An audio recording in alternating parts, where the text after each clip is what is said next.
नमस्कार। सोचिए, हमारे डीएनए के अंदर ही एक राज छुपा हो, एक छोटी सी जरा सी गड़बड़ी जो पीढ़ी दर पीढ़ी चली आ रही बीमारियों की वजह बन सकती है। तो आज हम एक जेनेटिक जासूसी की कहानी में उतरने वाले हैं। हम उन छोटे छोटे सुरागों को ढूंढेंगे जो इन अनुवंशानुगत बीमारियों के कोड को तोड़ने में मदद करते हैं। तो वैज्ञानिक बिल्कुल जासूसों की तरह काम करते हैं और उनका सबसे पहला हथियार होता है ये चार्ट, जिसे कहते हैं पेडिग्री चार्ट। इसे एक तरह का फैमिली का नक्शा समझिए, जो ये बताता है कि कोई बीमारी या कोई खास जेनेटिक ट्रेट पीढ़ियों से कैसे आगे बढ़ रहा है। तो सबसे बड़ा सवाल यही है ना? जब इतने बड़े फैमिली ट्री और इतने सारे जेनेटिक कोड में सुराग बिखरे हों, तो वो एक खराब जीन कैसे मिलेगा जो असल में बीमारी की जड़ है? चलिए इसी पहेली को आज सुलझाते हैं। तो सबसे पहले हमें इन जेनेटिक नक्शों की भाषा को समझना होगा, मतलब ये काम कैसे करते हैं। एक बार ये समझ आ गया तो फिर सुराग ढूंढना आसान हो जाएगा। इन जेनेटिक मैप्स की अपनी एक सिंपल सी भाषा है, कुछ प्रतीकों या सिंबल से बनी हुई। देखिए, जो गोल सर्कल हैं वो महिलाओं के लिए हैं और जो स्क्वायर हैं वो पुरुषों के लिए। और जब कोई भी शेप, चाहे सर्कल हो या स्क्वायर हो, अगर वो डार्क है तो इसका मतलब है कि वो इंसान उस बीमारी से प्रभावित है। बस ये सिंपल से नियम समझ लिए तो समझिए कोड क्रैक करने की चाबी हाथ लग गई। अच्छा, तो अब जब हमें ये नक्शा पढ़ना आ गया तो असली जासूसी शुरू होती है, यानी पैटर्न्स की तलाश। यही पैटर्न हमें बताते हैं कि कोई बीमारी एक पीढ़ी से दूसरी पीढ़ी तक कैसे पहुंच रही है। पहला पैटर्न है डोमिनेंट ट्रेट।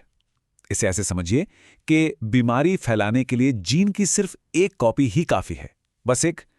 और इसीलिए ये लक्षण आपको परिवार की लगभग हर पीढ़ी में देखने को मिलेगा। अब दूसरा पैटर्न है रिसेसिव ट्रेट। यहां मामला थोड़ा अलग है। बीमारी होने के लिए जीन की 2 कॉपीज चाहिए होती हैं।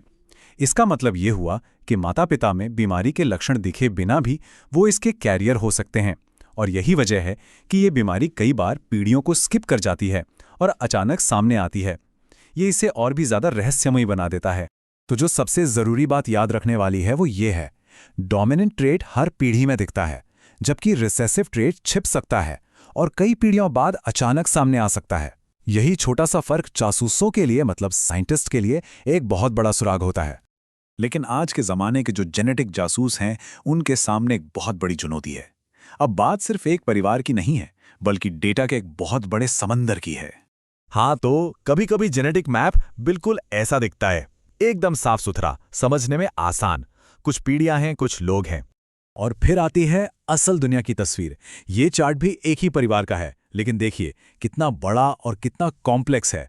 अब इसमें कोई सुराग ढूंढना बहुत ही ज्यादा मुश्किल काम है। और ये मुश्किल सिर्फ इसलिए नहीं है कि परिवार बड़ा है, ये इसलिए है क्योंकि हर इंसान के अंदर जेनेटिक जानकारी का एक पूरा का पूरा जखीरा है। मतलब हम सिर्फ एक नक्शा नहीं देख रहे, हम तो हर इंसान के अंदर एक पूरे यूनिवर्स को खंगाल रहे हैं। आपको अंदाजा है, सिर्फ इस एक परिवार को समझने के लिए वैज्ञानिकों ने लगभग 3 लाख जेनेटिक मार्कर्स का विश्लेषण किया। इन्हें आप हमारे डीएनए कोड में छोटे छोटे स्पेलिंग मिस्टेक्स की तरह समझ सकते हैं। ये तो डेटा की सुनामी है, और इतने सारे सुरागों में से सही वाला ढूंढना किसी एक इंसान के बस की बात नहीं है। तो फिर इतनी बड़ी जेनेटिक पहेली को सुलझाया कैसे जाए? इसका जवाब है टेक्नोलॉजी। चलिए अब मिलते हैं उन हाई टेक सॉल्यूशन से जो इस नामुमकिन काम को मुमकिन बनाते हैं। और ये है हमारी कहानी का हीरो, सुपरलिंक ऑनलाइन SNP।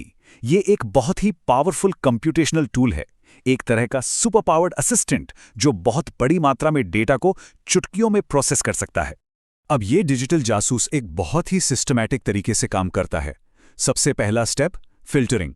मतलब लाखों सुरागों में से जो काम के नहीं हैं उन्हें हटा दो। फिर आता है क्लीनिंग, यानी जो भी गलत डेटा है उसे साफ करो। इसके बाद ये उन एरियाज को पहचानता है जहां गड़बड़ हो सकती है, फिर उन पर जूम इन करता है और धीरे धीरे अपनी खोज का दायरा छोटा करता जाता है, जब तक कि उसे वो एक पक्का सबूत ना मिल जाए जिसकी उसे तलाश है। और ये सिस्टम इतना पावरफुल क्यों है? क्योंकि ये अकेला काम नहीं करता। ये ऐसा है जैसे जासूसी का काम दुनिया भर में फैले हजारों डिजिटल डिटेक्टिव्स की एक टीम को दे दिया गया हो। यही तो डिस्ट्रीब्यूटेड कंप्यूटिंग की ताकत है, जो एनालिसिस को मतलब बहुत ही ज्यादा तेज बना देती है। चलिए अब कहानी को आखिरी मोड़ पर लाते हैं। देखते हैं कि इस टेक्नोलॉजी ने उस बड़े और कॉम्प्लेक्स परिवार वाले केस को सुलझाने में आखिर मदद कैसे की। याद है वो कॉम्प्लेक्स पेडिग्री चार्ट? हाँ, तो इसी पावरफुल सिस्टम का इस्तेमाल करके हमारे डिजिटल जासूसों ने लाखों सुरागों के ढेर में से एक बहुत जरूरी लीड ढूंढ निकाली। जीनोम में एक खास जगह जहां जवाब छुपा हो सकता था। और ये था वो यूरेका मोमेंट। एनालिसिस से पता चला कि कुछ खास जेनेटिक पैटर्न के ग्रुप्स, जिन्हें हैप्लोटाइप्स कहते हैं, उनमें से 3 पैटर्न लगभग हर बीमार व्यक्ति में मौजूद थे, लेकिन जो स्वस्थ थे उनमें नहीं थे। बस ये एक पक्का सबूत था, वही सुराग जिसकी उन्हें तलाश थी। तो देखिए, ये कहानी सिर्फ एक परिवार की नहीं है।